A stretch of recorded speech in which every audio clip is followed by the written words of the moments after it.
This is good.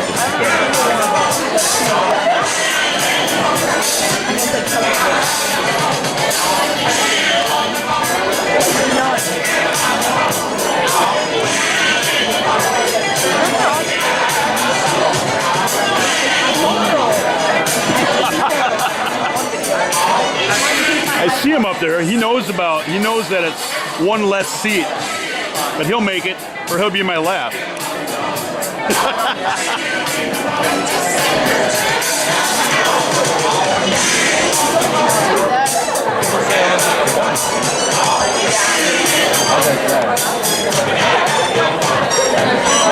There we go. I'm gonna pan you guys. There you go. Wave, wave, wave. There you go.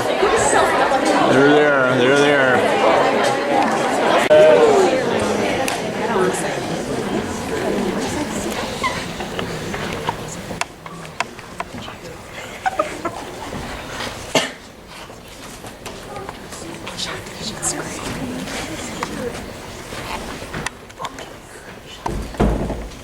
Forget about the girl. We've got bigger worries. Such as? That document, or whatever it is Edward is carrying around.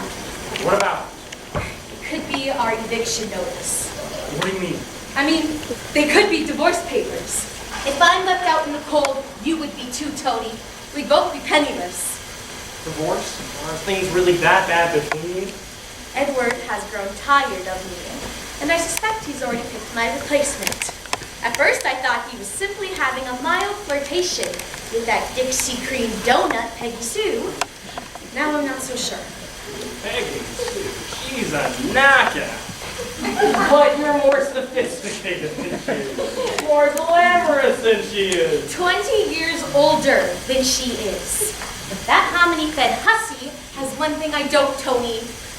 Youth. And that's the one thing Edward's money can't buy me. Edward's money. It should be your money too. If he hadn't made you sign that agreement. But he did. I'm afraid the only way his fortune could possibly become mine is if he were to drop dead before he divorced me. Okay, hold it. That looked pretty good. We have some more lights, please. Oh, thanks. And kill the storm. I think I'll save the rain till closer to the end of the scene anyway. You can take a break. I'll bring you back in a few minutes and introduce you properly. Sioux. Oh, hello. You caught us at an intense moment. I was working on a little scene. Well, you'll see it later. Move your arm. I'm a writer. Playwright, to be exact. Well, no, excuse me. Hello. You bet. That's not entirely accurate. Sorry about your foot. I represent the playwright. I'm his alter ego, so to speak. It would probably help if I had a name. Let's see. Writer's alter ego. Oh, I know. How about Walter? Close enough? Fine. We'll call me Walter. Here's the deal. I thought you might find it interesting to see how I commit a murder. That's not if you don't get it every day, do you? The easiest way to show you is to deconstruct the crime, so that's what we're going to do. Now pay attention. Once you see how easy it is to knock somebody off, you might want to try it yourself. In your imagination, of course. When I started your play, the first thing I try to picture is the setting. I'm partial to mansions like this one that's dark and gloomy. A room such as this creates the perfect ambiance for a murder to occur, don't you think? When the room lights go out, glowing embers and pale moonlight provide just the right low lighting to evoke a sinister atmosphere. For example, see what I mean? Sort of makes you want to pull out a gun or knife or garrote, doesn't it? As you just saw, French doors are also great if you wish to throw in a thunderstorm. Pretty chilling, huh? I've learned to keep the storm effects to a minimum, though. If they go on too long, people start popping up out of the audience and rushing out to the restrooms. They can be terribly distracting. 86, the storm. That's better. Thank you. I got the feeling you were just about to take off up the aisle. If you could hold it till intermission, I'd be extremely grateful.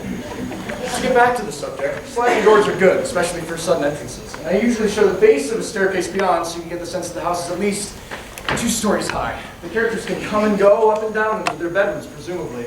The passageway here gives them entrances and exits to the kitchen and other rooms downstairs. A doorway behind the fireplace leading to a parlor provides yet another access for the murderer to do his thing. Or hers, should I choose to use it for that purpose. That brings us to the subject of suspects. When it comes to killers, I'm an equal opportunity playwright. Well, I'd like you to meet some of the possible murderers in tonight's little mystery / comedy. There are quite a few of them. I mean, it wouldn't be much fun trying to guess who the killer is if there were only a couple to choose from, would it? No.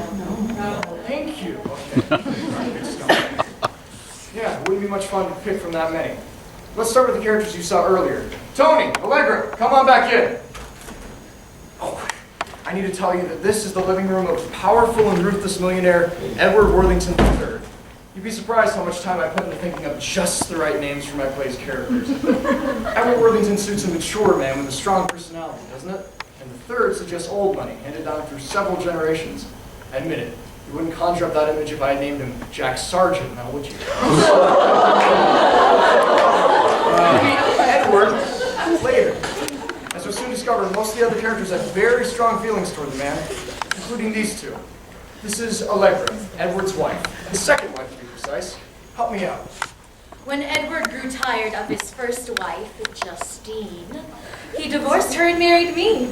It's an old story. Middle-aged man dumps first spouse for trophy wife. I suppose I should be grateful you didn't name me Heisman. Not a chance, my dear. Although I go for laughs, I do draw the line at low comedy.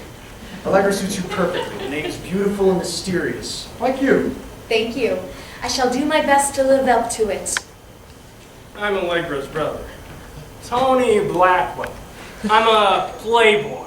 And I help it if women find me irresistible. How about meeting me after the show, gorgeous? Quiet little place where we can have an intimate supper for two. Come to my place, put on some romantic music. Time out. No. You'd better not make any plans for later, Tony. If I decide to make you the murderer, you might find yourself spending the night in an intimate little jail cell. That's true. How about a friendship? I use playboys in my shows fairly often. They invariably try to seduce one of the sweet, innocent women, for example. A young maid, hypothetically. The suspense is added from there. Will she succumb to his charms or won't she? That's called a subplot. At any rate, let me warn you, madam. If you do make a date with Tony, I absolve myself of all responsibility for his actions once the play is over. I can control him here on the stage. But out there, in the real world, whew, no. Well, why don't we continue the introductions? You two be seated. We'll move right along. Justine, Deborah. Allegra mentioned Justine Worthington, Edward's ex-wife. This is she and their daughter, Deborah, a college student. Justine, what are your thoughts toward your former husband? I despise the old. This is a G-rated show. Old goat. When Edward and I were married, I was young and attractive. I gave Edward a lovely daughter, Deborah.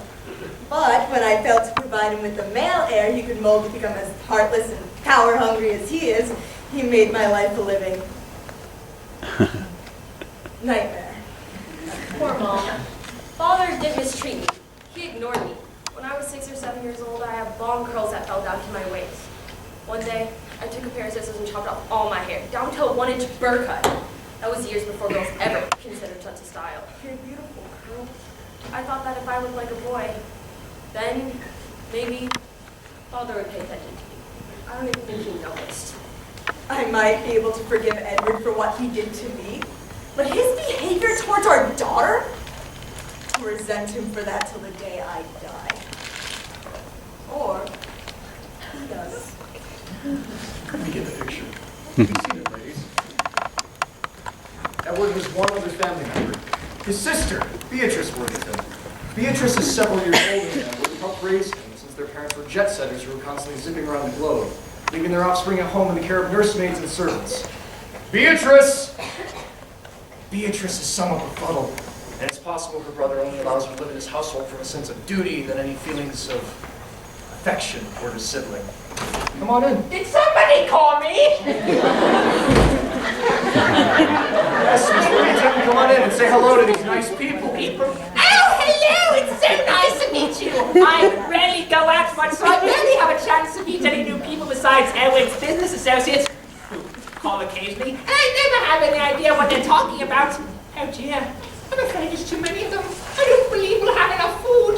Don't fret, Miss Reardon. They won't be joining us for dinner. How good, but it isn't that you're not welcome.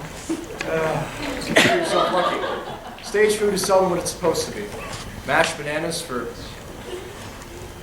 whipped potatoes, that sort of thing. Starving actors usually love dinner scenes. Will eat anything that's not nailed down. But there's some food substitutions that even they shudder to think about. You did quite nicely, Miss Worthington. Thank you. Right along. As Beatrice mentioned, tonight's gathering is for a special occasion. Edward Worthington's birthday. His 50th, in fact. If you're wondering why his former wife would be present at this event, it's because Justine was ordered to. And since Edward signs her alimony checks, she bit the bullet and showed up. I suspect Edward wished to have Justine present to remind Allegra just how easily he could dispose of her if she crosses him one time too many. I doubt if it's crossed his mind that Allegra could get fed up and dispose of him in a different way. Baby brother Tony would be only too willing to help her, but I digress. Why don't I continue the introductions? Roy, Connie, come in. Roy Phillips is Edward's business manager. He is responsible for overseeing Edward's vast fortune, which includes the money he inherited as well as the millions generated yearly by Worthington Enterprises, a conglomerate of newspapers, television stations, and other media-related companies. It's a staggering responsibility that requires a serious-minded individual. No wonder Roy is always uptight. Displays all the warmth and humor of a popsicle.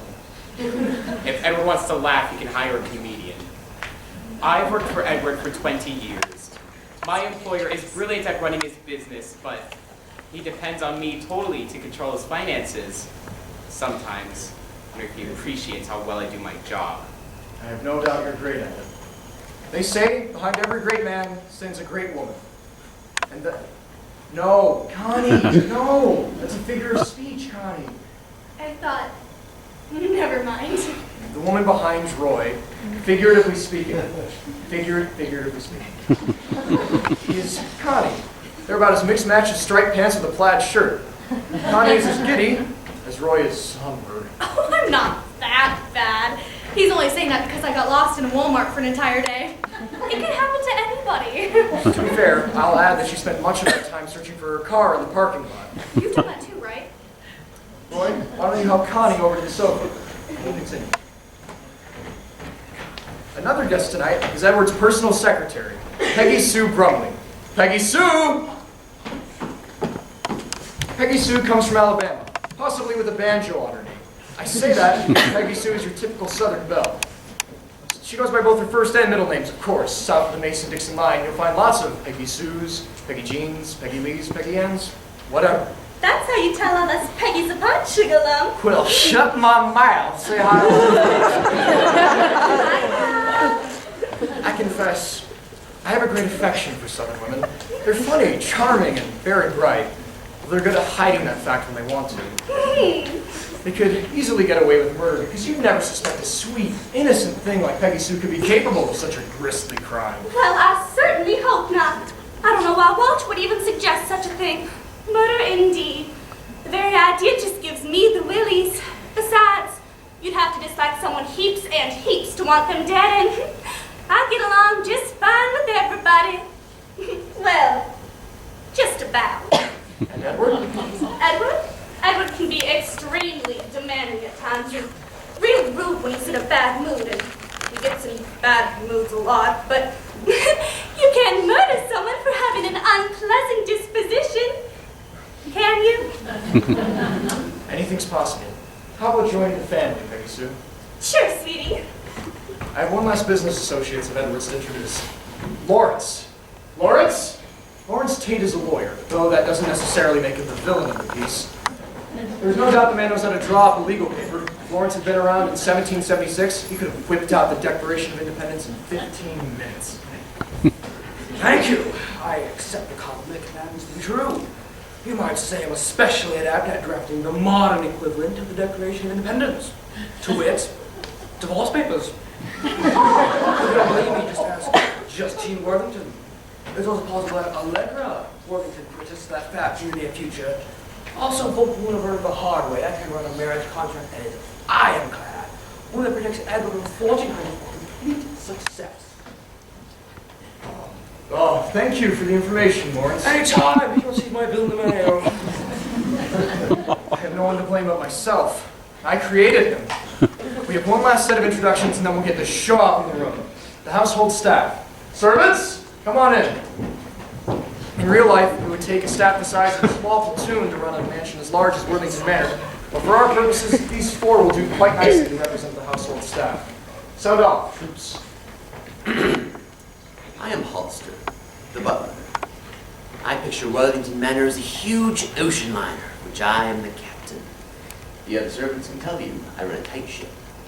That's the truth, and I like it that way. I'm Mrs. Vickers, the housekeeper. Mr. Worthington's home is a show place, and I intend to keep it that way. I'm Tim, the cook. Somebody didn't give me a name, so it's just Tim. I do my job, keep my ears open and mouth shut. You'd be surprised when I could tell you about the people who live under this roof. But I won't. I'm Edith, the maid. I'm kind of shy, and I wish I didn't have to stand up here and talk about myself. I heard what you said about Mr. Tony trying to seduce maids, and that makes me nervous, too. Don't worry, my dear. We'll deal with Tony when the time comes. If I may, here you have them. Excuse me. I'm sorry. Here you have them, the cast of characters in tonight's little mystery. They include, as you recall, Edward's current wife and her playboy brother, his ex-wife and their daughter, his sister, his business manager and his wife, his secretary, his lawyer, and the household staff. They'll start the play while I summon Edward Worthington, the key figure in tonight's shebang. If I could have a blackout and some mood music to provide a transition, please, we'll go. That's the night that the lights went out. That's the night that the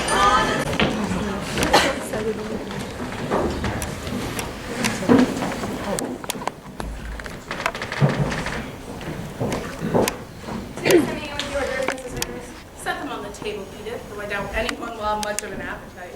That would be a shame. Tim has prepared a wonderful dinner. Hot roast gravy with potatoes. He could have saved himself the trouble and opened a can of Spam. Believe me, this crowd won't have their mind on the cooking. What do you mean? I mean, the guests all know that Mr. Worthington wouldn't call them here for the pleasure of their own company. He's merely civil to them at best. You mark my words, the boss is up to something. Well, I hope it doesn't get unpleasant. I hate scenes. Then you better find a broom closet to take shelter in. I know Mr. Worthington, and I know what he's capable of. You come on in here, Miss Beatrice. Hollister will announce dinner when it's ready.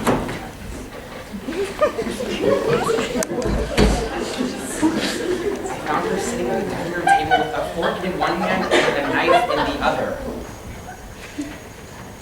I'll take this. I'm hungry! There's a tray of Tim's lovely hors d'oeuvres on the table, Miss Beatrice. Why don't you have some of those? I believe I will. I have to get back to my Brussels sprouts. Edith, come with me.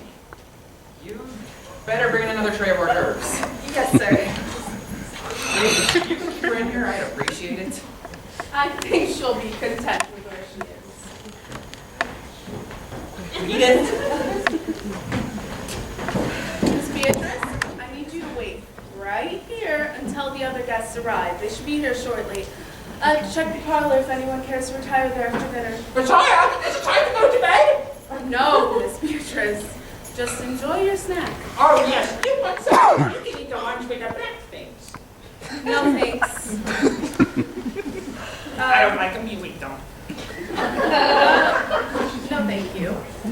I have to go check the parlor. Check in with you later.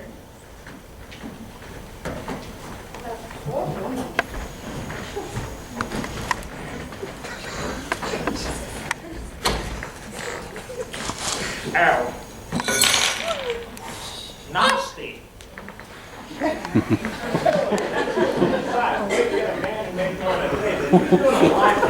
The doorman ever else you don't have to get the speak? I think he owns several already. Where did you get them? And next time, they close this thing to a noose, I can snake it. What about you? A gold-plated pen Edward touches turns to gold anyway, I thought it would be appropriate. Presents are gifts for me. No, Beatrice. They're for your brother. It's his birthday. It is. Oh, that's right, it is. Oh dear. I'm afraid I've multiplied into my presents. Well, maybe I can give him something I happen to pick up. That's not necessary.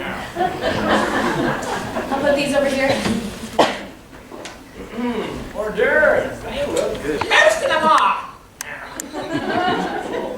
I'm not very What is it? Some kind of beetle. I think. It must have come in at the French doors. It's clouding over. The TV weatherman said a storm is approaching. How appropriate. It could have become tempestuous inside as well as out. Tony, Edward has been very difficult to deal with lately. Try not to do anything that might upset him. I'll try, sister dear, but the very fact that I breathe the same air seems to upset Edward. Excuse me. Oh, more nibbles? How nice! He's over here. Now, you're looking very pretty tonight, Edith. It must be the dress. Thank you, Mr. Blackwell. You look nice in your tuxedo with all. Edith, I imagine Tim could come up with something for you to do in the kitchen. Why don't you go find out? Yes, ma'am. Really, Tony? Leave the girl alone. You'd be better off trying to charm some young heiress who could support you. I don't think Edward will allow me to help you out much longer. The old skinflint. But don't worry, Allegra. I have enough charm to go around for both heiresses and pretty maids. The guests are starting to arrive. Is the Avon lady here? No, Beatrice. Eat your hors d'oeuvres. What's a good idea? Let me hang those things. Thank you, Hollister. The life of the party has arrived. Hey, royal boy! Tony, Allegra. Roy, honey. Oh, Allegra, you look beautiful. I love that dress. I wish I could find one like it. I don't think they carry Armani at Walmart. You might be right, but I'll be sure to check next time I'm there. You do that. Where is our host? He'll be down shortly. Make yourselves comfortable. He'll get us something to drink. Care for an hors d'oeuvre? I don't mind if I do. Oh, Miss Beatrice, may I join you? I suppose so. Ooh, eat the ones with the black wings. Did someone ring? Yes, Edith. You can begin to serve the wine. Yes, ma'am.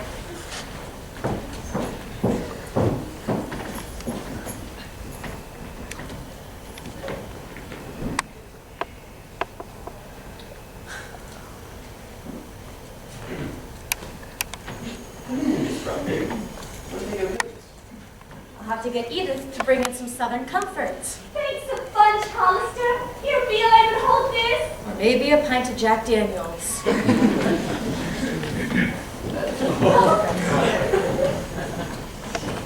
Evening, everybody. This from me. My goodness, Becky, dude, that's the biggest person I've ever seen. What is it? For Edward, probably a money clip. Actually, it's a year's supply of caramel corn. The clerk assured me it wouldn't get stale. Why would he care? He probably retired after he made that sale. Oh, it didn't cost a whole heap, Allegra, honey. Besides, it's a token gift anyway. Edward already has everything his little old heart desires. Does he now? Roy, Tony, y'all look mighty spiffy tonight. And so do you, Peggy Sue.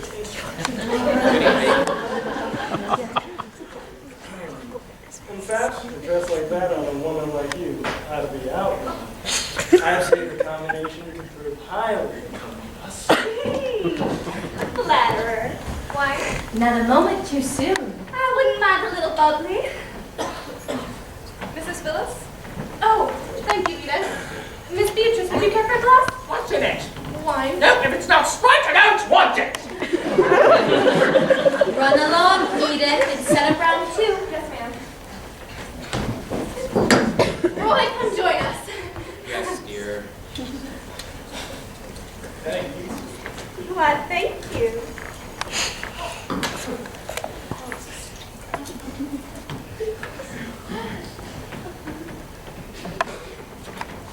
Well, that must be Lawrence. Everyone else is here. Ah,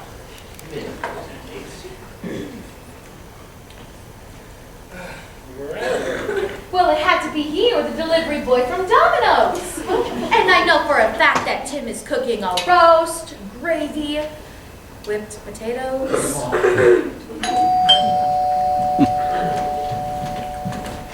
way, Mr. Thickens. Good evening, Lawrence. Allegra. Everyone. Oh, good grief, Lawrence. This is a party.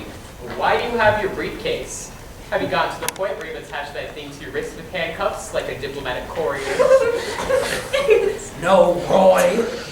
Adam Higgins and Edward insisted I bring him. This is for him as well. Excuse me, he insisted I meet him in the suite as soon as I arrive. How typical of Edward. He never stops thinking of business, even on his birthday. What was that? If anyone's stomach is growling, they can eat the ones with the black things. It was thunder. At least everyone arrived before the storm. Yes, everyone is here. Now, everyone is here. Justine, who invited you to the party? Edward, and he didn't invite me. He ordered me to be here. Father told me to drive down to college as well, and since he pays the tuition, I'd have much choice. Did I? Hello, Deborah dear. Hello, Aunt V. Justine, why didn't you use the front door? Did you get lost? No, Connie.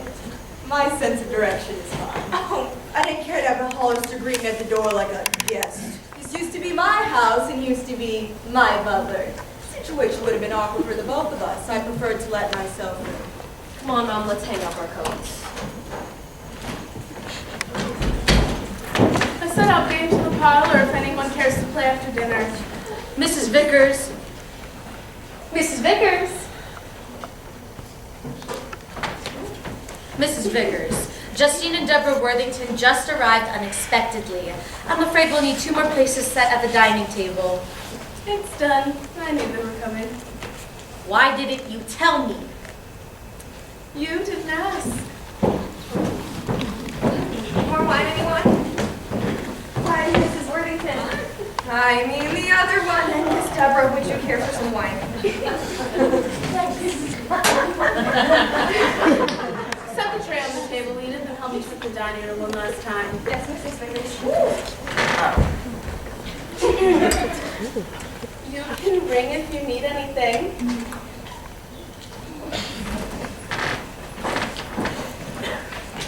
Well, Tim's a good cook, so at least we'll get a decent meal out of this fiasco. What's for dinner? Roast beef, gravy, with potatoes. That sounds good. Deborah, darling, why don't you and your mother come join us at the table? Sit a spell. All right. This will do fine. My, what a gathering. Edward's loving family and dearest friends. What a joke. Oh, I must have missed it. Don't worry about it, Beatrice. I'll have to tell Miss Vickers to call the Orkin man.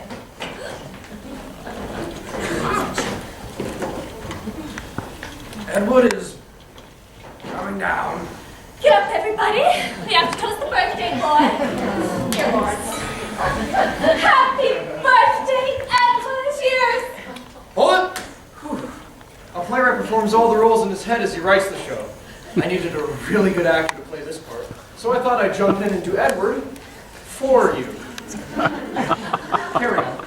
Hip, hip. Hooray! Forget about it, Beatrice. 2 hips are enough for anybody. I see you all managed to arrive. Good.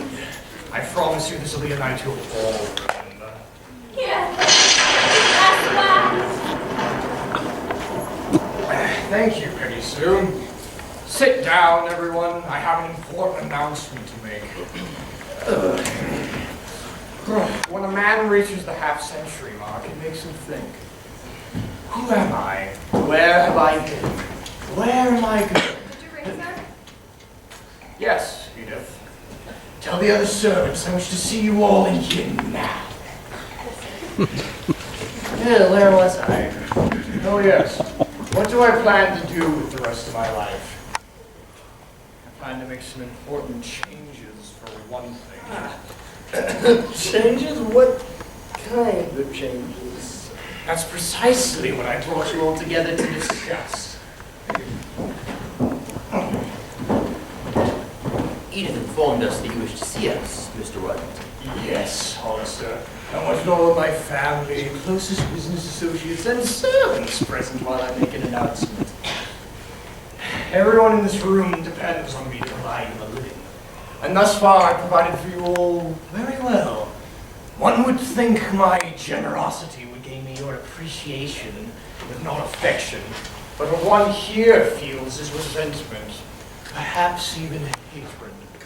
It has come to my attention that one amongst you is a traitor. A gator! You suspect one of us is your enemy. Oh, I don't suspect. I know. And I have proof. Lawrence. Take your time. Ooh, I had Lawrence bring me this. Inside is the evidence of the traitor's duplicity. Once this night is over, this person will pay dearly. Edward, if you're planning to punish one of us, why don't you just do it now and get it over with? I was wondering the same thing, Mr. Worthington, if you don't mind my saying so. I intend to let this worm squirm a little while before squashing it. I see you brought me some gifts. After tonight and supper, I'll open them, concluding with this, my birthday present to myself. That is when I'll rid myself of a backstabbing sycophant once and for all. But then, let the festivities begin. What are we having for dinner, Tom? Your favorites, sir. Roast beef, gravy, whipped potatoes. I can hardly. It sounds like a dinner to die for. Cheesy.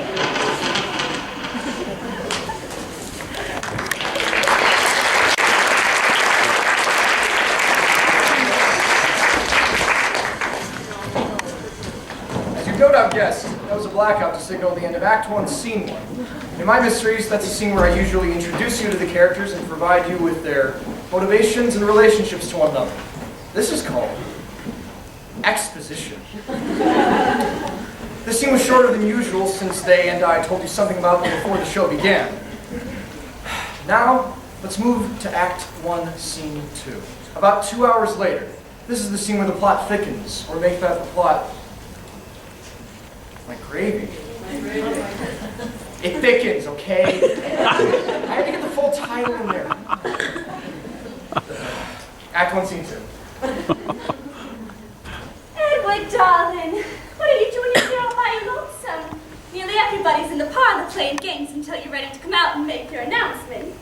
Well, they're going through the motions. Nobody's really interested in Monopoly or Clue. I know a better game. Why don't you and I slip off and play one of our own private? We can't do that. Sugar not here. You know that. I don't like being told no, Peggy Sue. Now, don't lose your temper, sweetie. Besides, for all I know, I could be the one you're planning to fire or whatever. You? Have you been up to no good, Peggy Sue? Oh, of course not, darling. I would never do anything to hurt you, but somebody could have told you I have been. Allegra, for instance. She hates me, you know. I just hate it when someone hates me. Allegra has never said a word against you. If she hasn't, it's because she's afraid to. I'm sure she suspects that I'm more to you than an employee, but she doesn't dare confront you about it. She knows that if she forced you to choose between us, you'd toss her aside like a used Kleenex. You think so? Well, of course.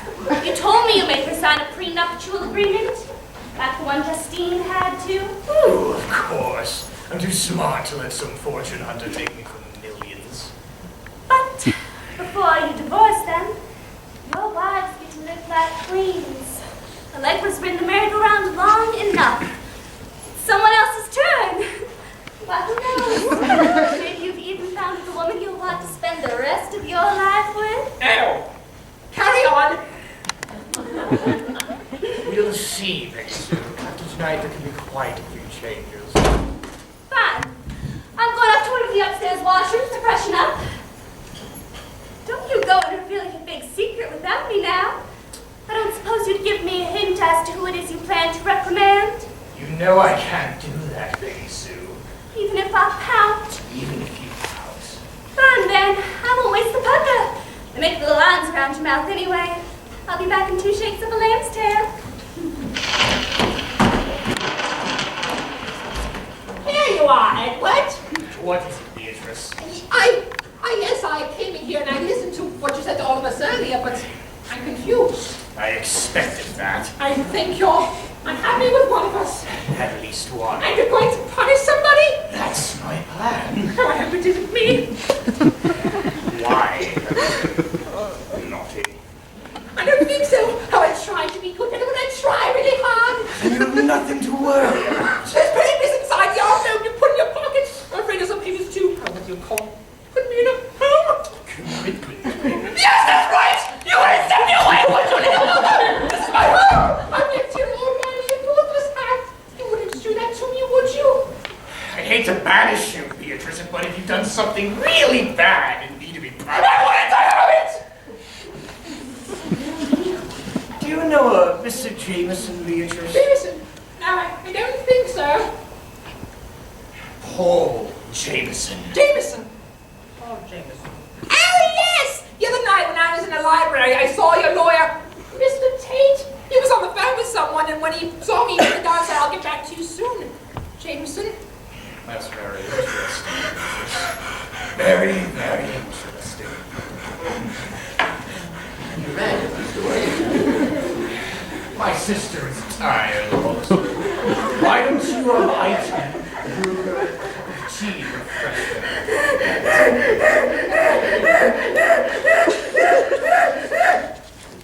Yes? Do you mind coming in? Oh, could you? Of course. Where are we going, Hollister? Kitchen. We're going to have some tea. A tea party? If you like. Ow, I would! We're in a lovely theme today, Miss Beatrice. You? Yes, it's called Primrose.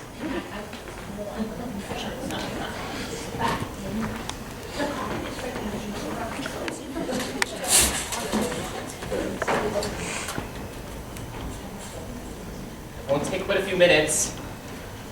Right. Drat, the embers are gone out. What's so important you pulled me away from the table? I own all boardwalk and park places. Someone runs on those. While I'm in here, I'll lose a fortune in rent. Oh, for Pete's sake, Lawrence, it's just a game. One that you are losing. You do a better job managing Edward's financial affairs than you at Monopoly. So, what did you want to see me about? Those papers that Edward had you bring him tonight. What are they? Good grief, Roy. You know I can't answer such a question. How long do you think Edward will retain me as his lawyer if I were on revealing such privileged information? It's just... Look, you heard what he said about there being a traitor among the group here tonight. And the thing is, I've transferred some of Edward's money, in quite a sizable amount, to a bank account in my name. What? Why would you do that? Because a major television station Edward has wanted to acquire for a long time is going on the market. If the owners knew he was interested, they'd double their asking price. I plan to make them an offer in my name. If they accept, I'll purchase it. Then revert the property to Worthington Enterprises. I see. Yes, now that I've explained it, but if Edward noticed the money transfer and doesn't know why I did it... Say no more! I move on to that. Get out of your free college you drew. This is no joking matter. You're right. Why are you telling me this? Why not tell him? If I'm not the one he suspects of betraying him, then there's no need to bother him with it. He's never shown any interest in the details of how I invest his money before now. And why call attention to it if you don't have to, right? Well, yes. Actually, if you tell me if those papers relate to me... I don't know. What? I have no idea what's in that envelope. Edward instructed me to go by his office earlier today, look in his desk drawer, and take out the blank envelope with the wax seal. Bring it here and show what I have. Immediately upon arrival. That's what I did. I assumed you knew. As did everyone else, I expect. Edward could have brought the envelope over himself. I figure he had me bring the envelope here, just to give a point of me handing it to him. Stir everybody up. Fact is, I was as much in the dark as you are about its contents. So they could relate to you as well as anyone else. Me? I have done nothing to be guilty about. My conscience is clear. Is it? Is it really?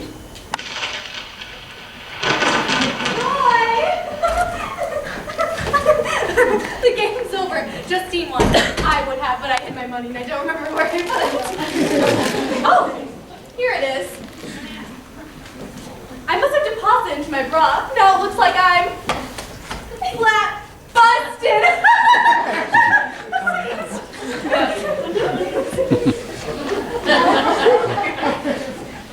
Oh, you two are cool grumpy gusses. What's wrong? Nothing. I'm going out for a breath of fresh air. But Roy, it's going to storm. Oh dear. I wish he wouldn't go out when it's storming. He'd be strict as a doornail. Whatever that is. I guess he figures the wrath of another nation is nothing compared to Edward's. Huh?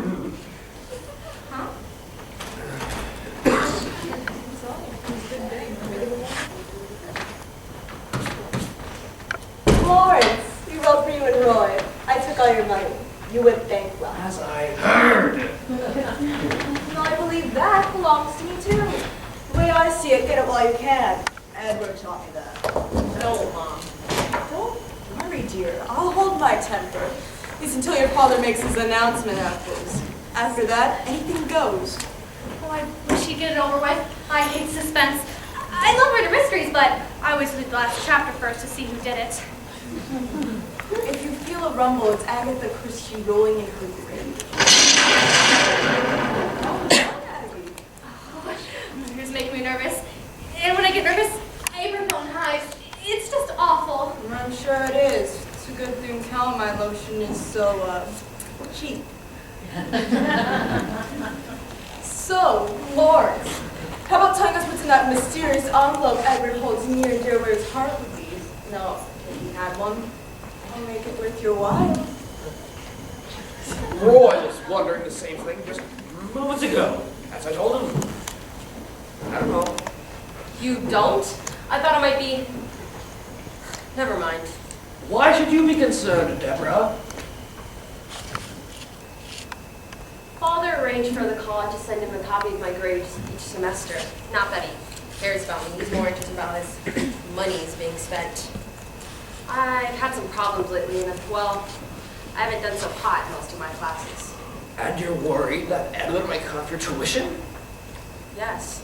If he does it, I'll cut off his head. Oh my goodness. We won't know what he's been cutting until he decides to tell us. Until then, the contents of that envelope will remain a mystery. Come back, Eddie, honey. Precious a daisy. Oh, I thought Edward was in here. Have y'all seen him? Not lately, which is how I like it. After his announcement, he's been lying low. Not low enough. I prefer 6 feet under. Mom, you don't mean that. Don't I? You heard the doors are open. I wonder if he went outside. No, Roy did. I better find him before it starts to rain and he gets soaked. They don't make drip dry tuxedos, do they? Excuse me. So, you're looking for Eddie, honey, and you made yourself look fresh as a daisy. Just how personal of a secretary are you, Peggy Sue? I don't have the foggiest notion what you mean. Oh, I think you do. It seems to me that you're setting yourself up to be the third Mrs. Worthington, the third. What Edward and I do is none of your business. Maybe, maybe not. If Edward decides to divorce Allegra and marry you, he might have said that 2 ex-wives are more than he wants to support. I was going to ask Lawrence here if maybe that mysterious envelope contained a prenuptial agreement for you to sign, but he says he doesn't know what's in it. You don't? Your guess is as good as mine, my dear. A prenuptial agreement. I hadn't thought it could be that. Golly, I hope so. I'm going to find Edward and make him open his gifts right away.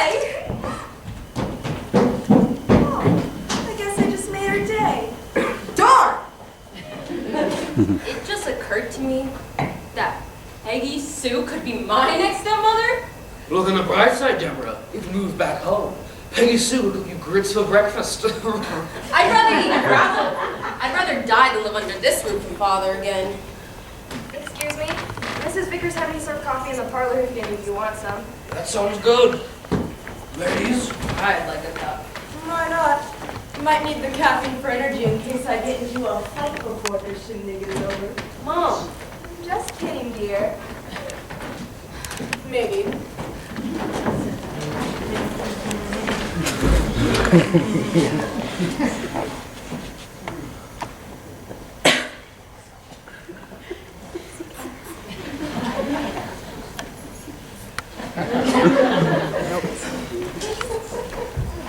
I was wondering when I'd catch you alone. Mr. Blackwell. It's Tony. Mrs. Vickers said not Never mind what that old dragon told you. He's not around. You look worried. What's the matter? It's Miss Beatrice. Beatrice? You mean Miss Looney Tunes? I say that, she just gets a little confused sometimes. Sorry, I meant it in the nicest way. Tell me about it. Miss Beatrice's behavior has become very odd lately. Lately? More than usual, she started taking things around the house. Things? What kind of things? Mostly little decorative items like a crystal ashtray or a Fabergé egg. Fabergé? We ain't talking cheap trinkets here. I know, most of the objects are very valuable. What does Beatrice do with them? Sell them? Oh, no, she just likes to hide them to take out and look at later, except she tends to forget where she puts them. We, the servants, are always finding things stuck away in the strangest places. We put them back where they belong. Well, what are you so worried about? There's no harm done with it. I'm worried that Mr. Worthington might have noticed expensive items have been missing around the house and might think someone on the staff is stealing that. Those papers he had the lawyer bring tonight would be our dismissal papers buying Tim's, Hollister's, and Mrs. Vickers. So, if they are, you can tell them you're all innocent. Their sister has the sticky fingers. No! Don't you see? That's what we've been afraid of all along. We haven't been. We all care for Miss Beatrice a great deal. If we weren't here to protect her. She probably would have been sent to a funny farm a long time ago. There. Don't cry. Please, don't cry.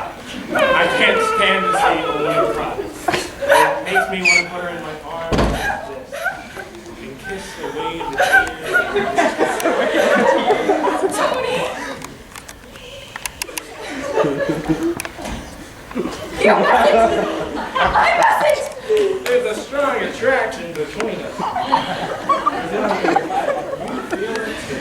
I can't. I'd be dismissed. Edward doesn't have to know. And what Edward doesn't know doesn't hurt us. Everything will be fine this week. Just trust me. Eat it!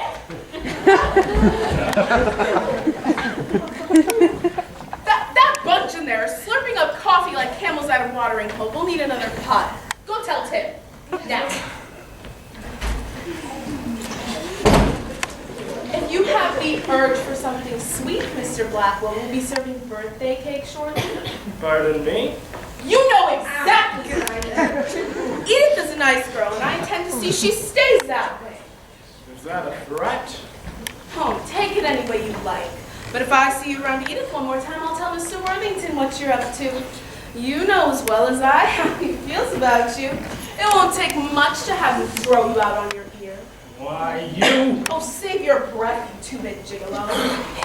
Edith is off limits. You've been warned. That witch! I trust you're not referring to me, brother dear. No, it's that housekeeper, Mrs. Thickens. Did she catch you trying to raid the pantry again? I was just talking with the maid. Uh-huh. I told you to leave her alone. Mrs. Vickers is very protective toward Edith. So I found out. Anyways, forget about the girl. We've got bigger worries. Such as? That document, or whatever it is Edward is carrying around. What about? It could be our eviction notice. What do you mean? I mean, they could be divorce papers. If I'm left out in the cold, you would be too, Tony. We'd both be penniless. Divorce? things really that bad between you? Edward has grown tired of me, and I suspect he's already picked my replacement. At first, I thought he was simply having a mild flirtation with that Dixie Cream Donut Peggy Sue. Now I'm not so sure. Peggy Sue. She's a knockout. But you're more sophisticated than she is. More glamorous than she is. 20 years older than she is. That hominy-fed hussy has one thing I don't, Tony. Youth. And that's the one thing Edward's money can't buy me. Edward's money. It should be your money too. If he hadn't made you sign that agreement. But he did. I'm afraid the only way his fortune could possibly become mine is if he were to drop dead before he divorced me. Well, there's not much chance of that. Edward's as healthy as a horse. Well, even horses have accidents. Allegra, what are you saying? Nothing, Tony. Nothing at all.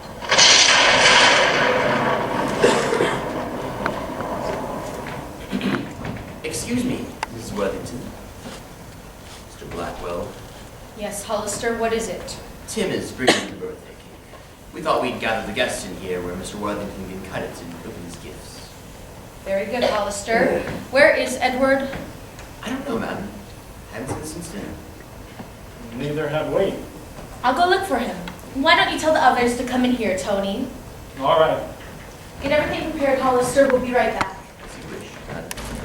Oh, Hollister, you better get a towel handy. By the time this party's over, someone's gonna be crying their eyes out. I'll be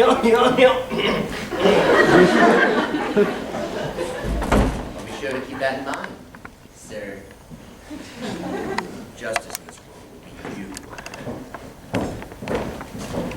Set the cake on the table, Tim. The cake looks beautiful, Tim. It's too good for likes of Mr. Worthington, but thank you, Edith. Watch what you say, Tim. You never know who might be listening. If someone snitches to that cold-hearted monster, let him. I'd have quit long ago if it weren't for Miss Beatrice. All would have. We have to hold our tongues for her sake. She'd be lost without us. Yeah. I know, but he makes me so mad sometimes. At dinner, he even had the nerve to say that my good potatoes taste a little off. He did compliment the gravy, though, said it was nice and thick. He was just trying to get on my goods. He knew he got me angry. One of these days, I'll carve him up along with the roast beef! Tim! That's quite enough.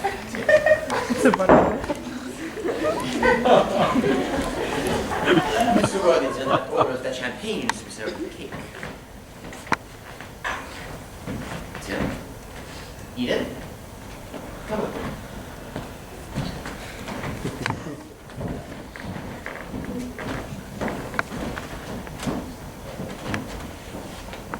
I'm just gonna check the downstairs bathrooms for some fresh hand towels. Swear off.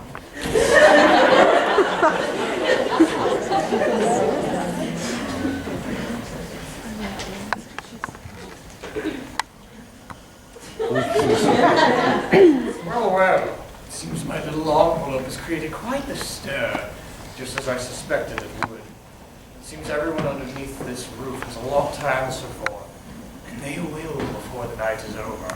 I told you the rain wouldn't hold much longer. Oh, Edward. Roy went out for some fresh air. I had to find him. And you did? Will miracles never cease? Oh, you're joking. Well, it wasn't easy. You have such a large estate. Which fortunately I can afford. Can't I, Roy? I mean, my investments are sound, aren't they? Of course, Edward. Why do you ask? I haven't looked over the books in quite some time, and I thought it was time that you and I analyze them together, say next week. I'll schedule some time Friday afternoon. Monday, 9 o'clock, sharp. Whatever you say.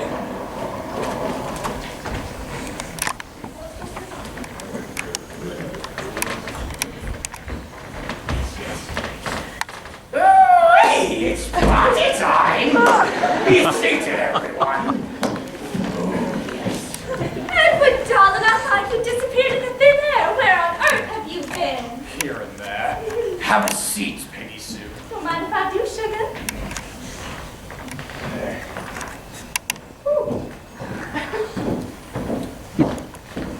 Where's some on the table with the cake? Please, I would dream of leaving you servants out of this. Of course not, Mr. Wellington. Oh, and last to arrive, but not least, my loving wife, Allegra. Come in, Allegra. Sit. The moment you've all been anxiously awaiting has arrived. Now what shall I do first? Open the gifts or cut the cake? The gifts! The gifts. Are you sure? The cake looks delicious. You've outdone yourself, Tim. Glad you like it. I don't know if I can resist it until later. Tim did work very hard to make it in my honor. What kind of cake is it anyway, Jim? Devil's food.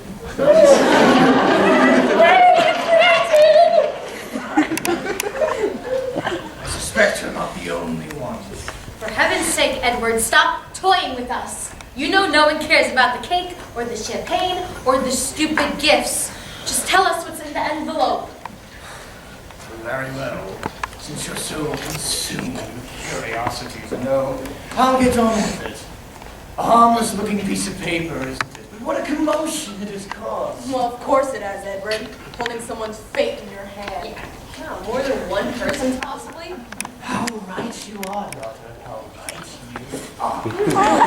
Tell us who's Edward. We're all dying to know what's in that envelope. Get on with it. Please. If you insist. Go ahead. You do the honors, my dear. Open it.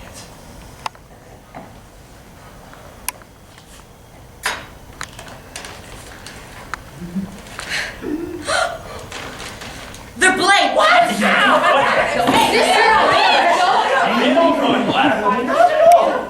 Sit down. I have suspected for some time that some, if not all of you, have been keeping secrets from me. Perhaps even plotting and scheming to do me harm. The hostility I feel in this room is so thick, you can cut it with that knife. I figured it was time to get everything out in the open, and I have. How did I accomplish this? Party game. Let's call it the envelope game. By making each of you think that there were papers inside that could expose your deceitful natures, each and every one of you projected your worst fears onto the envelope. All I had to do was sit back and listen. They all came tumbling out, your little secrets.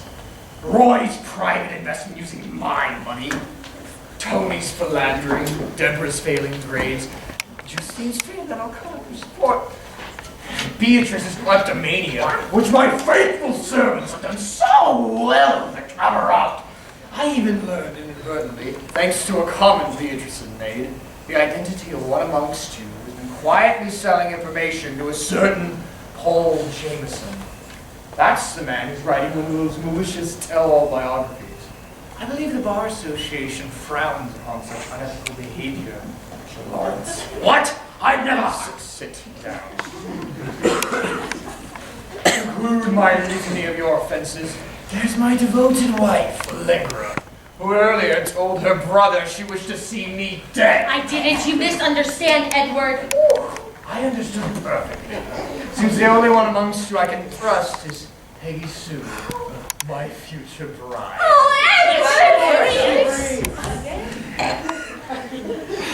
She's marrying me for my wealth. But at least she's honest enough to admit it. Oh, not just for the money, honey bunny. I love you too. I believe you. So what do we do now, Edward? Peggy Sue and I are leaving.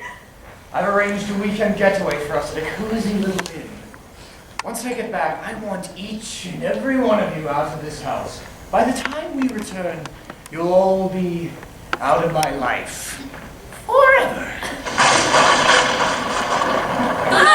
It's just like a deer! Ow, my God! Don't touch me! Everyone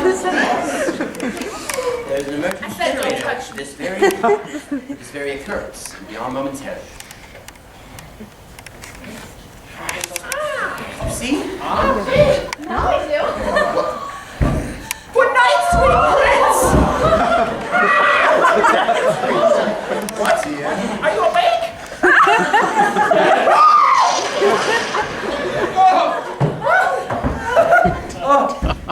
Grease. Oh, wasn't that exciting? Caramel corn syrup and red food coloring. Probably got a sugar rush like you wouldn't believe. Oh, you may have noticed I did delay the rain. You're welcome. At any rate, it's time for the intermission, so you can stretch your legs and do whatever it is you need to do. Oh my goodness. Whew. See you in 15 minutes.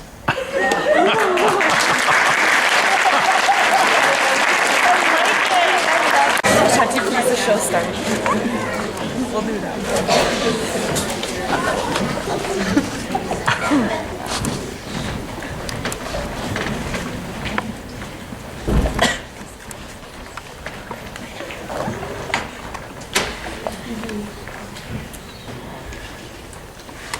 So, Edward Worthington III is dead. What a huge kid. Welcome back. It's me, Walter. Act 1 came easily enough, but Act 2? Act 2 is the tricky one. Murder has been committed. Now it must be solved. In some of my mysteries, I isolate the characters, say on a desert island or in the woods during a blizzard. The murderer cuts the phone lines, trapping everyone there with him or her. In this type of situation, I usually have an amateur sleuth among them solve the case. A Miss Marple or Jessica Fletcher wannabe, for example. At other instances, such as this one, I bring in a homicide detective to catch the culprit. I'll be playing just such a character. Lieutenant James McMillan. What? I can't just sit back and let them do all the work, can I? If you've been taking notes on how to commit a murder, you should have written down that you must provide your suspects with motives and an opportunity to do in the victim. Everyone in this room stood to gain by Mr. Worthington's death, except Peggy Sioux, who stood to gain access to a fortune had he lived. I have rotten luck. Not as rotten as Edward's. As I was saying, I'll put Miss Dixie Cup in a motive. Everyone had the chance to stab the man in the back. Literally. In this act, I will search for clues, question the suspects, and by its conclusion, discover who indeed murdered Edward Worthington. Keep your eyes and ears open, and who knows, you might discover the identity of the killer before I do. For now, on with the show. You all told me as a group what happened. I intend to question each of you again, individually. I'll start with you, Mr. Rumley. Thank goodness. I, for one, am anxious to wash my hands. Everyone should before they get ink all over the furniture. Miss Beatrice has already finger painted the coffee table top. Ow, clumsy me. Don't fret, Miss Beatrice. This figure's cleaned up for you. I've been dying to scratch hives, nerves. I regret the inconvenience, but it's standard procedure to fingerprint all the suspects at a crime scene. If we're excused, I'm going to my suite to cleanse my digits. Then I suggest the guests gather in the parlor next door. There's a half bath across the hall. The staff can wait in the kitchen until they're ready for us. That's a good idea. Go ahead. Get out. Please. Get out. Miss Beatrice.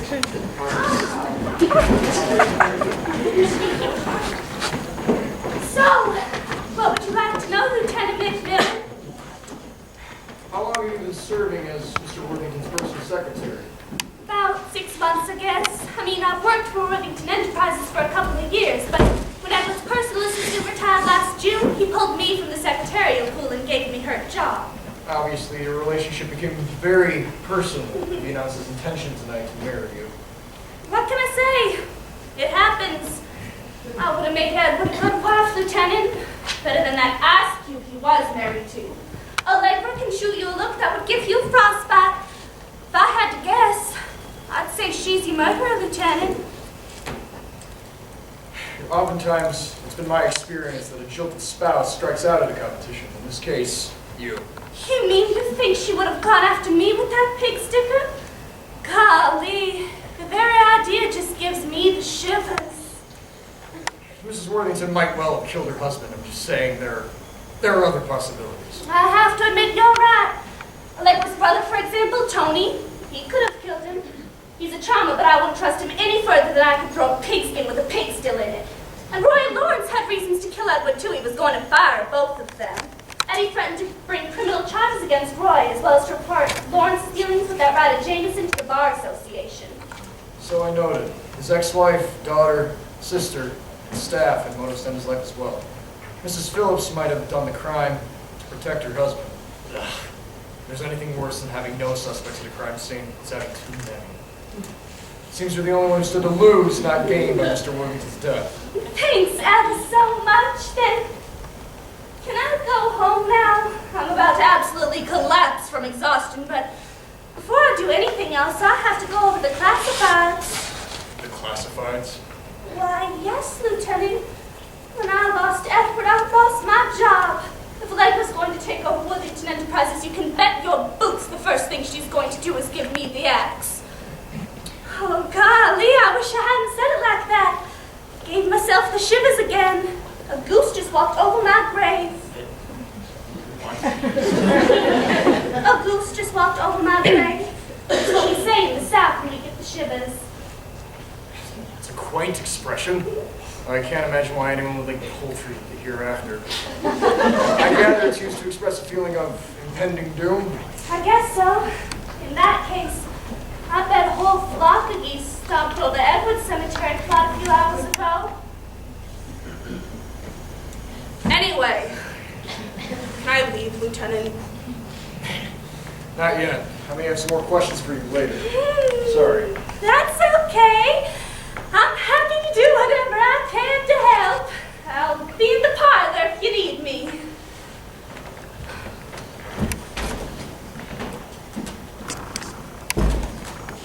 Pete? McMillan here. How are the fingerprints coming? How are the fingerprints coming? Really, that's it? Too bad. The only ones who went smudge were the victims and his wives. Everyone saw him hand her the knife to cut open an envelope. What? You found traces of what? That could be a vital clue. Excellent work, Pete. If someone left that there, there's only one logical suspect who could have. Someone else. Afraid not. Yeah. Huh. Well, they've all been fingerprinted, as you know, and are washing their hands as we speak. There goes the evidence. Right down the drain. I'll have to find another way. If I can discover who murdered Edward Worthington, I've got my work cut out for me. No. No! No! I wasn't meant to be a pun. I'll check you later, Pete. Thank you.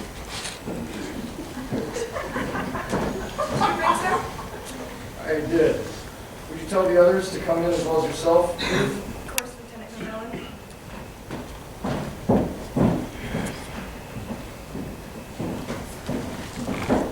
You wish to see us, sir? I do. Be seated, please. I have a few more questions concerning what took place tonight.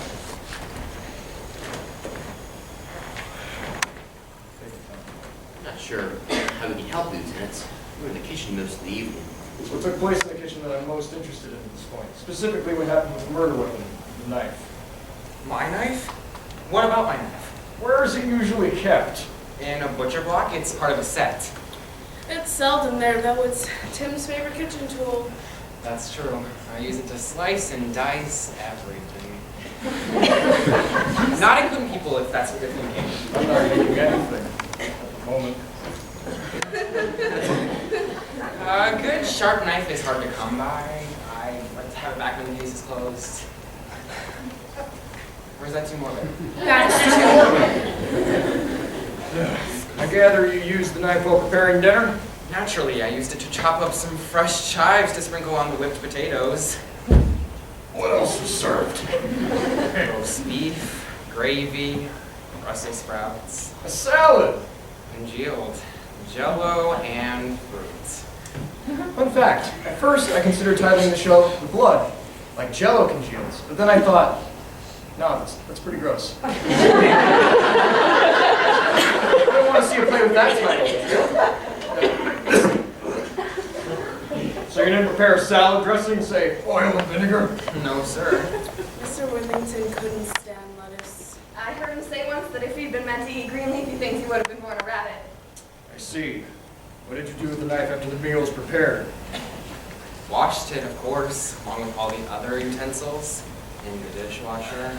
You touched it after that. I did. Tim told me to take it out of the dishwasher and put it on the tray with forks and knives and things, with birthday cake. It was still damp, so I wiped it off good with a dish towel. No one else touched it? There were no fingerprints except possibly yours or traces of food on it after you washed it off? No, sir. It wasn't out of my sight the whole time. I see.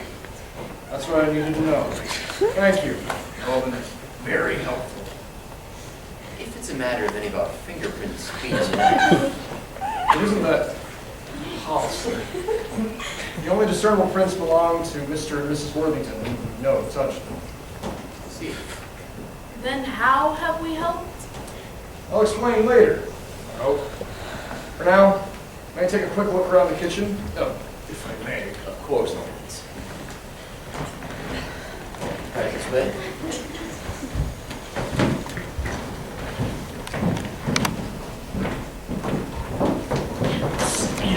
Tommy, what are you doing here? Close the door.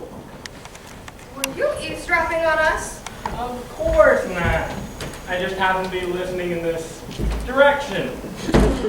So, the murderer didn't leave any prints on the murder weapon.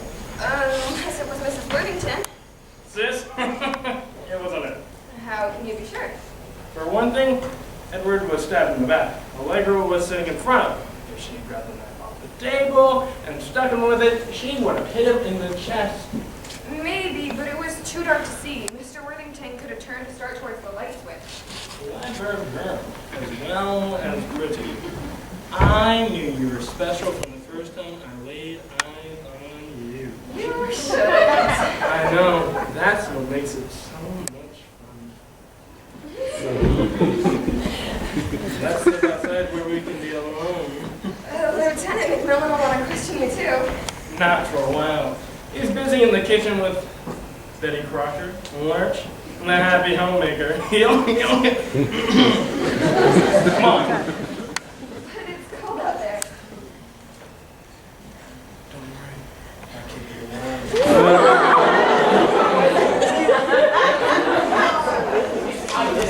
I know that policeman thinks I killed Edward.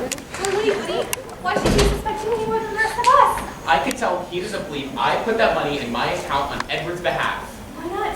I believe you. That doesn't count. You're my wife. Well, a wife should do whatever she can to help her husband. Even commit murder? You think I murdered Edward? Roy, that's silly. You know how klutzy I am? If I had tried to grab a knife in the dark, I probably would have cut my pinky off. That's true. If not yours, somebody else's. Where's the lieutenant? I want to volunteer next to be questioned next. My nerves are shot. Well, when he came out of the half bath a couple minutes ago, I saw him heading towards the kitchen with the servants. Oh, I meant to ask you. What were you doing in there so long? Searching the medicine cabinet for calamine lotion. I didn't find any, but that's all right. The itching stopped. Good. I'm getting better, honey. Before tonight, I had broken out and had for so long. The scratches on my arms finally healed up. I noticed. It was nice having a wife who didn't look like an inept lion tamer for a change.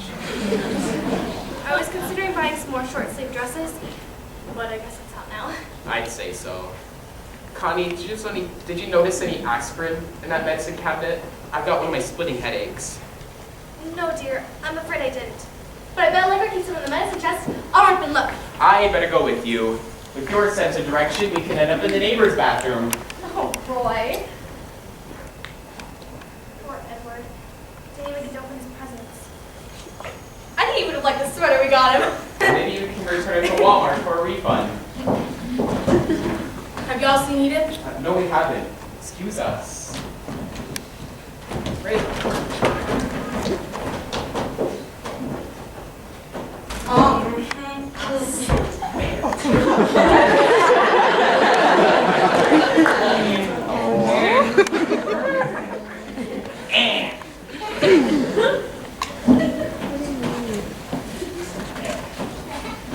There's gotta be something here to put them in. They're on the hall table? Next to the half bath. I'm sure the flowers were in a container when I went in. When I came out, they were lying there in a clump. There's a vase. You can put them in that. Alright, there's something inside. What? They look like colored pebbles. No problem.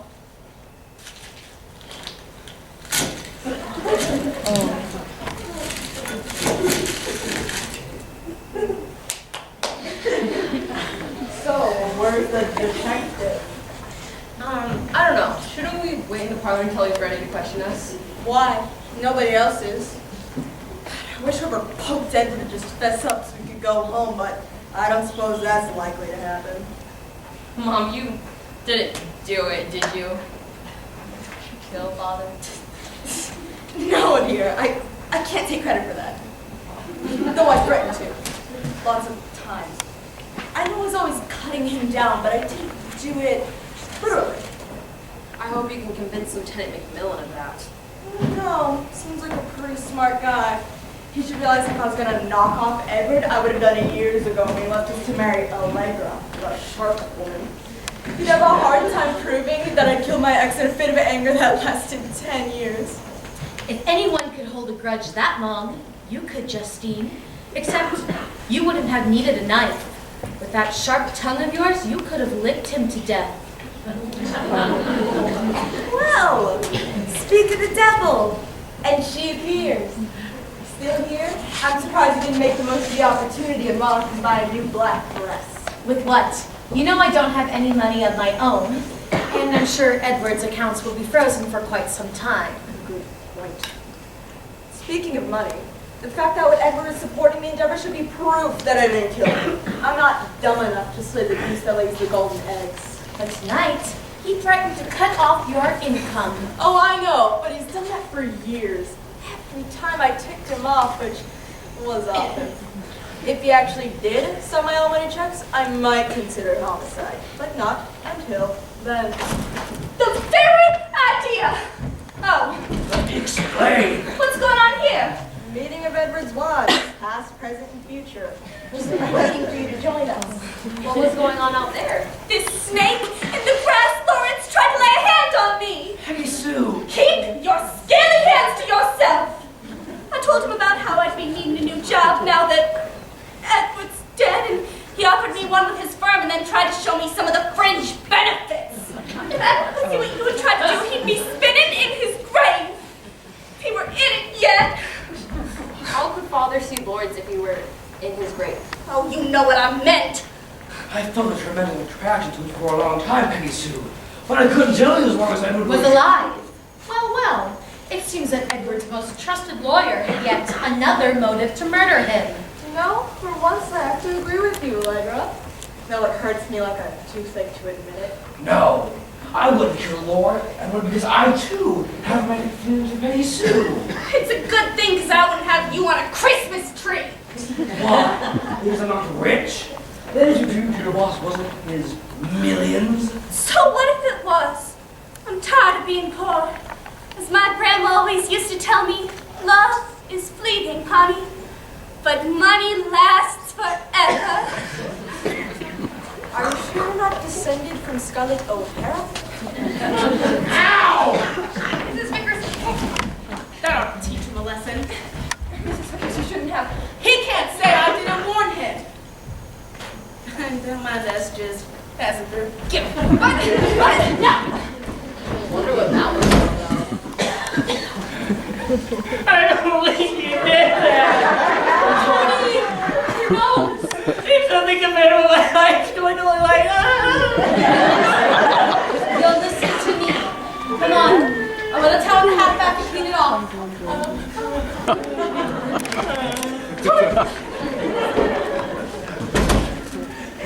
Doesn't anyone use the front door anymore? When we lived here, we used the front door all the time.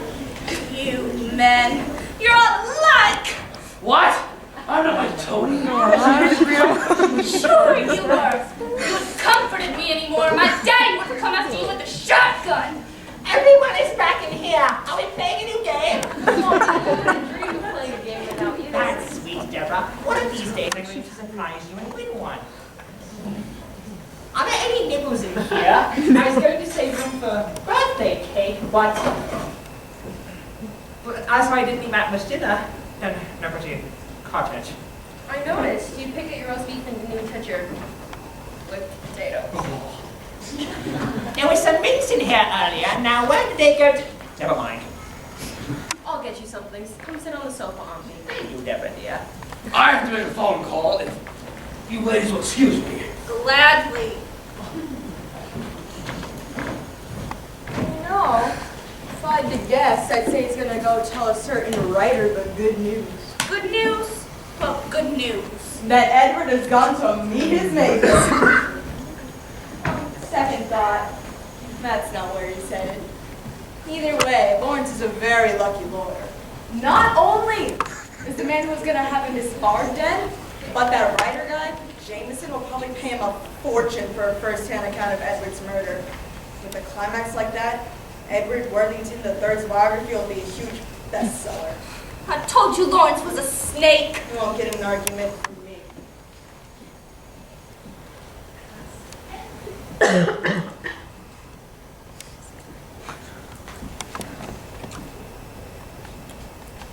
I am getting quite hungry. Do you know when the maid is coming in?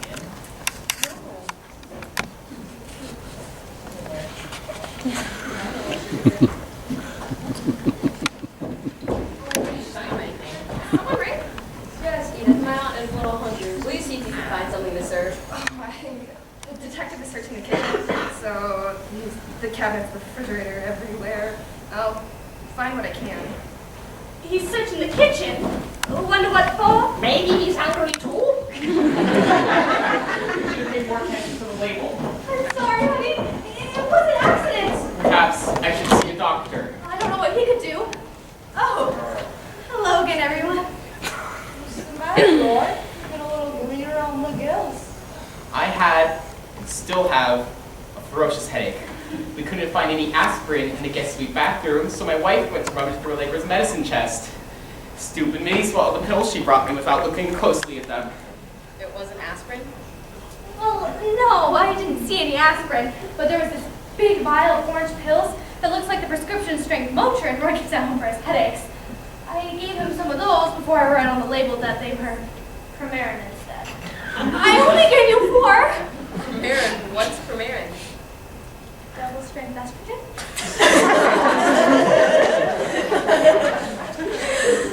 If Ron's to try on some of your dresses, Connie, you'll know why. Oh, stop it! Honey, why don't you sit down? Connie, Edith is bringing us some snacks if you'd like to join us. Oh, that sounds good. Maybe having something in Roy's stomach will help absorb the... It's hot in here! Why is it suddenly so hot in here? Oh, trust me, it'll pass. Yeah, isn't that better? I can't breathe. So which would you rather do? Breathe or bleed? I'm headed this way. I need to sit down. What happened, Tony? Mrs. Bickers poked me in the nose. That mean old thing. If I were you, I'd scratch your eyes out.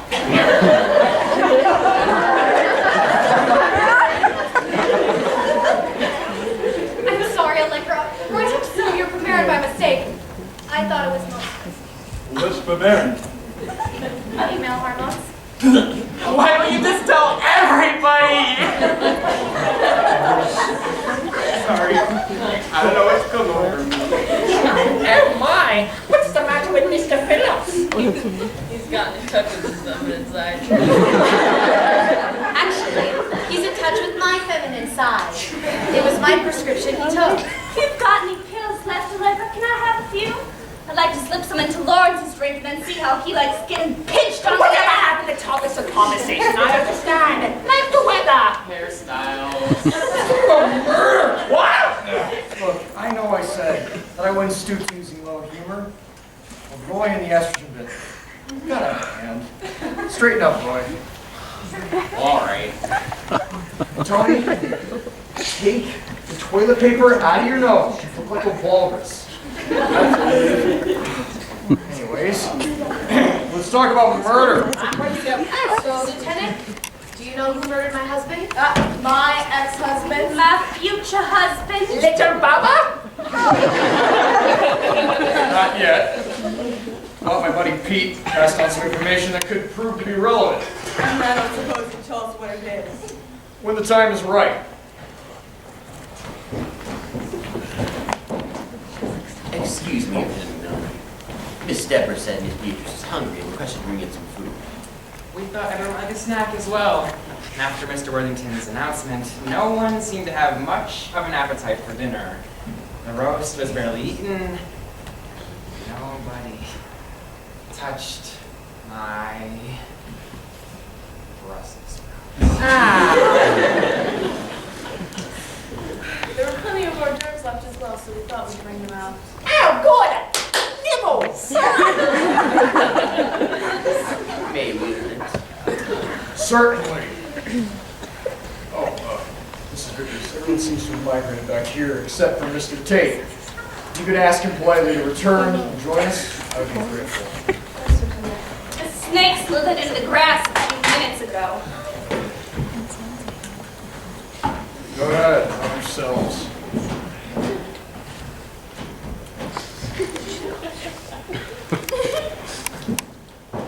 You wanted to see me, Lieutenant McMillan. I do. Good. Staff, please remain with us. I'll need you. Lieutenant McMillan, I have a headache and I don't feel at all well. Something you ain't, no doubt. If you're ready to question us again, I'd like to volunteer next and get it over with. My nerves are shot. That's fine, Mr. Phillips, but I'm not going to question you. They are. What? What? I said that I was going to question each of the suspects in this act. But my call to Pete at the crime lab furnished an important clue I had to follow up on. So, in order to conclude the play at a decent hour, which I'm sure you would appreciate, we need to speed things up. Can we raise the house lights, please? Okay. All right. So, at this point, I'm going to allow you in the audience to question the suspect you believe to be responsible for the murder of Edward Worthington. Now, when I ask you to raise your hands, I don't mean this. Don't do that. I will get very fired up at you. Do this. This is good. Now, since Roy volunteered to go first, we'll start with him. Anyone who believes that Mr. Phillips was responsible for the murder of Edward Worthington, would you please raise your hand and I will call on you in turn so you may ask him a question. Go on, don't be shy.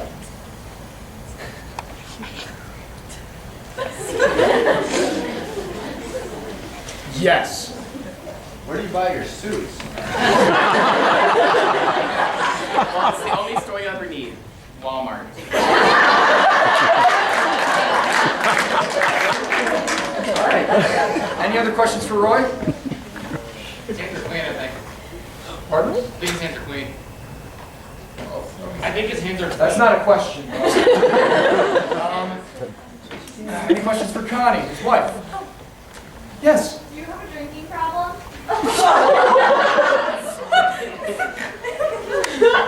No. Yes. Could you have killed him drunk? I mean, I couldn't kill anyone. Like I said, I probably cut all my fingers off. Yes. Did you kill him in revenge of your husband? What? Did you kill him, like, for your husband? I mean, I love Roy, but not that much.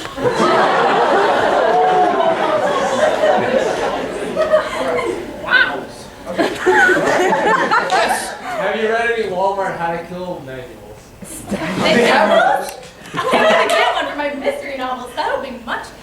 All right. Any questions for Beatrice? Edward's sister. Come on. Yes. How old are you? Oh.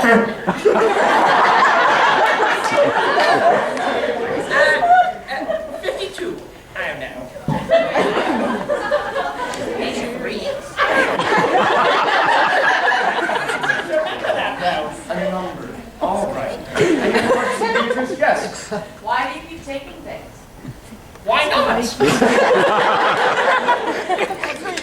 Ask her why she keeps picking the black things off. That's great. All right. Do it. Speed velocity on a swallow. European swallow.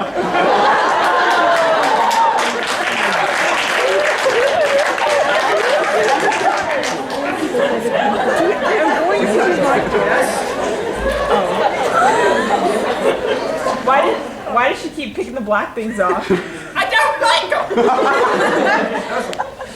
Any questions for Deborah? Yo, just for Beatrice. Does this answer for you?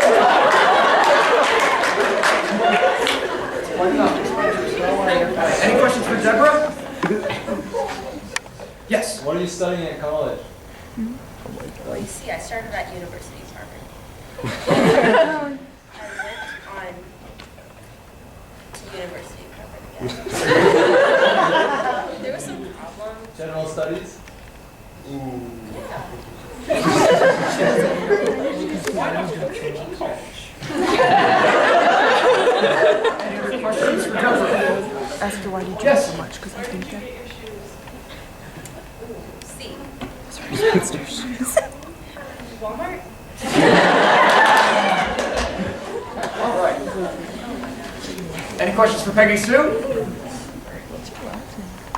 Yes. Did you feel anything at all for Edward? Why, yes, I did love his money very much. There's someone there, yes?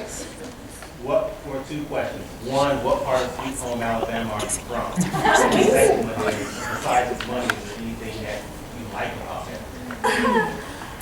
I'm from the middle of Alabama. I'm a real southerner, I promise. What did I like about Edward? Other than the money? Other than the money. I got nothing. All right. Yes. Where did you meet him? Where did I meet Edward? I'm his secretary.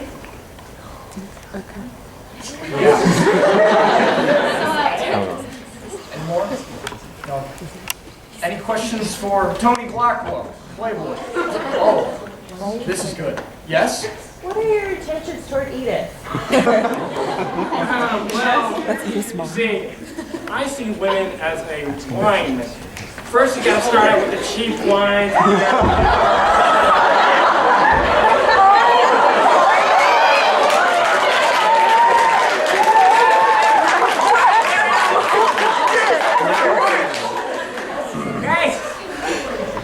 Okay. Pipe down, yes?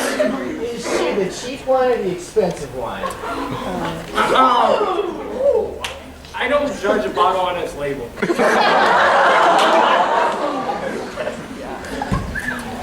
right. Any other questions for Tony? Yes. Why are you such a jerk? Excuse me, who's the one who's making out with a lady on stage? You're the one who has breakfast. Who's the... Okay, all right. I'll get into that. We're not doing it. No. All right. Let's move right along. Any questions for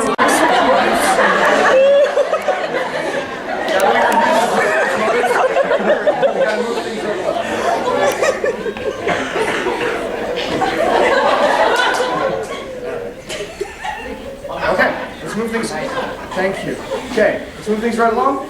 Since we've reviewed the suspect's motives, we're going to bring down the house lights, and we are going to find out who indeed murdered Edward Worthington. So, it seems any one of you could have killed the man, but only one of you did the deed. The question is, who? You.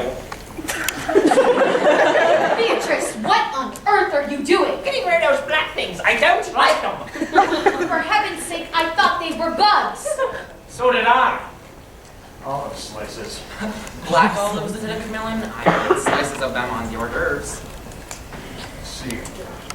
So, Mrs. Worthington, did you remove the olives from your hors d'oeuvres earlier this evening? Say, before dinner? Oh, yes, Lieutenant. I never eat them. They taste nasty. Did anyone else remove the olives from your hors d'oeuvres? Anyone at all? Well, no, I ate the ones. I confess! I picked a pimento off of one hors d'oeuvre and I put it on the one next to it. Really, Lieutenant McMillan, surely playing with one's food isn't a crime. Shouldn't you be focusing focusing on solving Edward's murder? That is precisely what I am doing, Mrs. Worthington. In fact, I now know who murdered him. You do? Edith, I knew it. Kister, you stated that you wiped off the knife with the dish towel after you washed. Yes, sir. And you stated that no other fingerprints had been found on the knife except the victim's wife's. That's right, but what? Then there's only one person who could have logically left the substance that my lab chief found on the handle. Oil. Olive oil. That's what you said you were looking for. Yes, but I was looking for bottled olive oil to cook with. I do not use that. I prefer Crisco.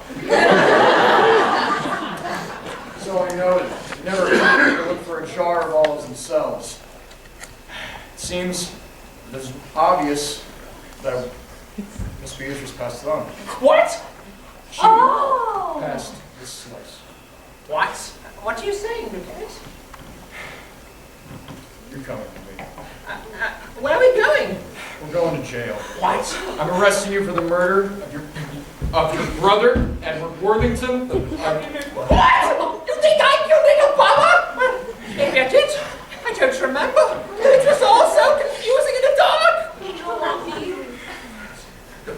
Wait! Lieutenant McMillan. Miss Beatrice didn't kill anyone. I didn't?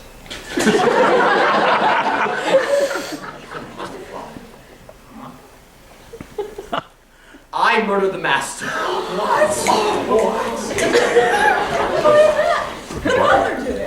Good for you, Hollister. If you were going to the slammer, I'd give you a raise. Shut up, Limelight. Please, please, this is no joking matter. Who's joking? You better explain. Yes, sir. Honestly, come sit.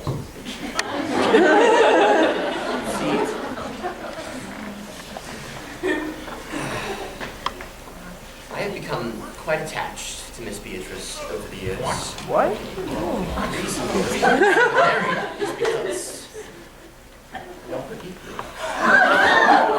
Oh, Hollister, how sweet. Though I could never tell her so, of course, it wouldn't have been proper. When you stepped past me in the dark to go to the table, but How did you know that? I smelled the perfume. Primrose. I heard the knife clatter as Miss Beatrice went to pick it up. I feared she intended to use it to stab her brother, or something of the sort. I couldn't let that happen, so I reached down and took the knife from her. Stabbed the man yourself? Oh, believe me, Lieutenant, I hadn't intended to. But it was almost as if he fell back against me, and the knife, it... I don't expect you to believe it was an accident, sir. Oh, Hollister, I wasn't going to kill Edward. He was my little Baba. I just thought the knife had a nice shiny blade to it, and so, while no one was looking, I was going to hide it away. I like to hide away shiny things.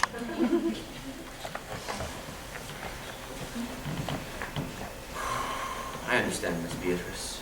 Forgive me for misjudging you. It's okay. I fear I have made a terrible mistake. Villain, I'm prepared to pay penance for the deed. You've been a real gentleman's gentleman, Hollister. Well, until you killed yours, of course.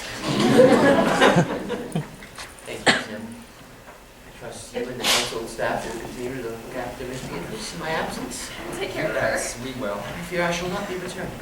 Oh, don't worry about that.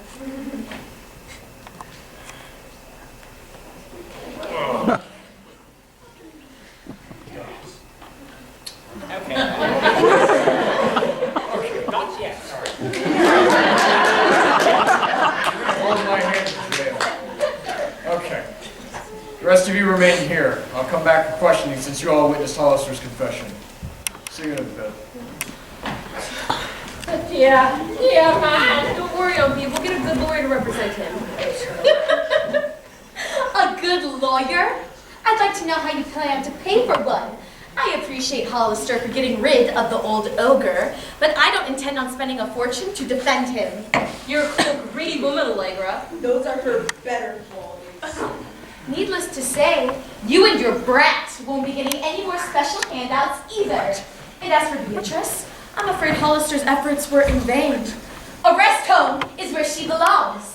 The cheapest one I can find. You wouldn't. But I know, sis. Yes, she would. And so would I. You were right, Mrs. Vickers. Tony is a terrible man. I figured you'd realize that sooner or later. I'm just glad it's sooner. while I'm cleaning house, Roy, I expect a resignation tomorrow. From what we've all learned tonight, your business methods leave a lot to be desired. Look, I don't blame you for what you did. I just don't want you doing it with my money. But it's not your money. What? And it never will be. Yes! What? Yes! Edward left a will. I'll schedule a formal reading for it later. But I'll tell you the gist of it now. He left everything to his daughter Deborah. With two provisions. One, she shall marry. She'll retain her maiden name, and if she produces a son, she'll name Edward IV after him. I don't have any problem with that. He also stipulated that you would provide care for Sister Beatrice for the rest of her life. I would have done that gladly anyway. Gee, Mom, I guess Father really did care something about me. What do you know? Guess the old boy had a heart in him after all. What about me? He owes me something. I gave him the best years of my life. From what he's told me, that's not saying a lot. Shut up! Well, Lords, what did Edward leave me?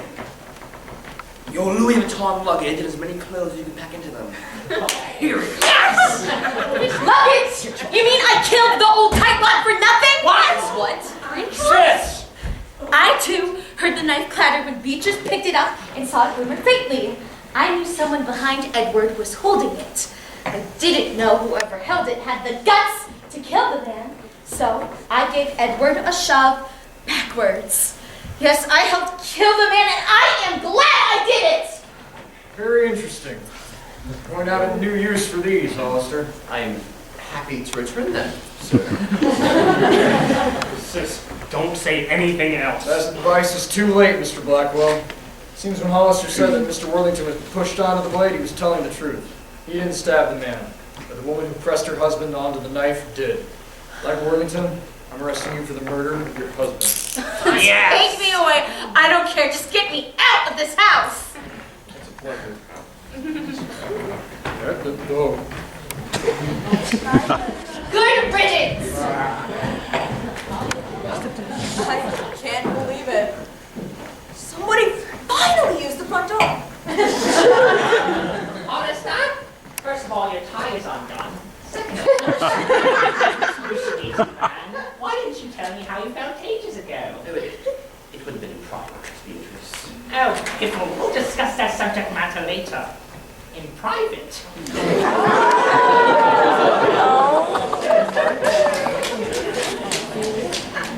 Miss Vickers, Edith, Tim, you're a part of our family, and you have shown me more love than poor father was ever able to. I hope none of you ever leave. We wouldn't dream of it. Deborah, about my job. No one can deny that you invested father's money brilliantly, Roy, but I'm not sure I approve of all your methods. You may continue acting as financial advisor for Worthington Enterprises, but I expect to meet you every Friday afternoon to go over the books, and if I find anything irregular. You won't. The figures will look like textbook examples, I swear. Fine. Does this mean you still have your job? Yes, Connie. Great. One more time your ball blow on sale. I'll be there first thing. Whatever you say. If you're taking over the company, Deborah, you'll need a good lawyer now more than ever. Don't worry, Lawrence. Between the two of us, Mom and I will be able to find a good lawyer. One that doesn't betray his client's confidence. You mean I'm fired?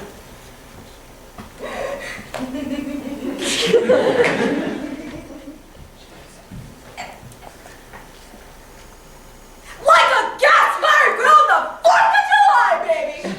Lawrence, you can go tell that writer fellow Jameson that he's wasting his time if he intends on finishing that book. If anyone should be writing a biography about Edward, it should be me. Safe to say that a bio written by his first wife Who was there when he was murdered will not any other version. Mom, are you really going to? I am, if you'll help. Father was a tyrant, but he was my tyrant, so I'll tell it like it is. Sure, if I dig down deep enough, I'll find a few good things to say about it. What do you think? I think it's a great idea. After all, he did pay you alimony when he didn't have to, and he provided for me and on me. If y'all need someone to take shorthand and type it up, I'm a darn good secretary. Mom? Why not? You're taking Edward away from Allegra, not me, so give her a taste of her own medicine. Guess I owe you something for that. Thanks ever so much. To tell the truth, I'm glad to be working for women for a change. Maybe now all the bruises I got where I kept getting pinched will clear up. I guess that goes with everyone else. But me? Where do I stand? Out in the cold. You summed you up perfectly fine. You're a terrible man. And if I see you around here after tonight, I'll sick the dogs on you. You don't have any dogs. I'll buy some.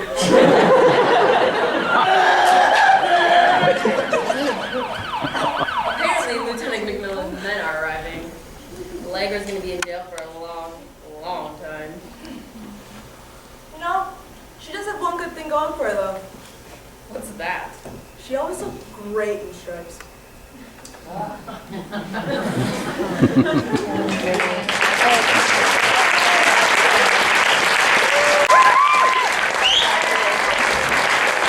you like it?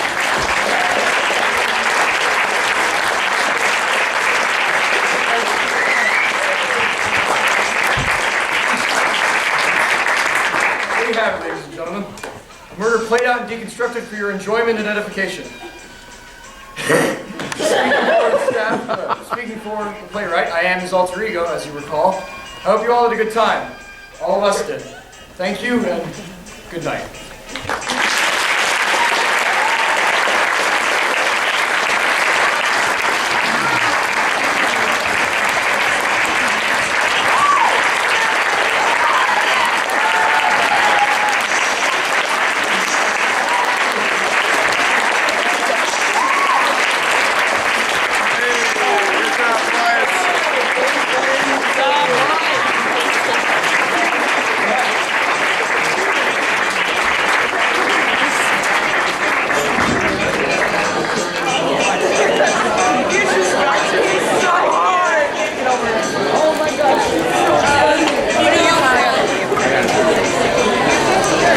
Walmart.